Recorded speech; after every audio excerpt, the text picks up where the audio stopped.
Praise the Lord. നല്ലൊരു നാളെ ആണ്ടവർ കൊടുത്തക്കായി നാം സ്തോത്രം செய்வோம். கால நேரத்தில் ஆவியானவர் நம்மோடு பேசுகிற வேத பகுதி எபேசியர் 5ஆம் அதிகாரம் 16ஆம் வசனம்.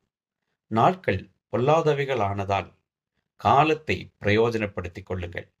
என்ன கேட்கிற அரும தேவனுடைய பிள்ளையே, 2024ஆம் ஆண்டு நம்மளை கடந்து போனது.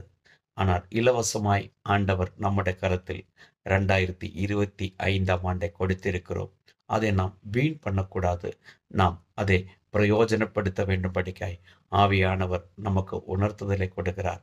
அப்படியானால் நாம் ஜெபிக்காமல் போனது, முயற்சி எடுக்காமல் இருந்தது, அவநம்பிக்கையில் இருந்தது, காத்திருக்காமல் இருந்தது, தேவ சமூகத்தை விட்டு விலகி போனது, அதையெல்லாம் விட்டு விலகி தேவனுடைய சமூகத்தில் உறுதியான ஒரு முடிவோட நாம் கடந்து வரும் பொழுது இந்த பொல்லாத காலத்திலே நமக்கு அந்த நாட்களை ஆண்டவர் பிரயோஜனமாய் மாற்றுவார். அந்த இயேசுவின் கரத்தில் நம்மளை நம்ம ஒப்புக்கொடுப்போம். நல்ல ஆண்டவரை நன்றி செலுத்துகிறோம். இந்த கால நேரத்தில் நீ கேட்கிற ஒவ்வொரு பிள்ளைகளையும் இந்த வேதத்தின்படி பிதா குமாரன் பரிசுத்தாவின் நாமத்தில் ஆசீர்வதித்து ஜெபிக்கிறோம். இயேசுவின் நாமத்தில் பிதாவே, ஆமென்.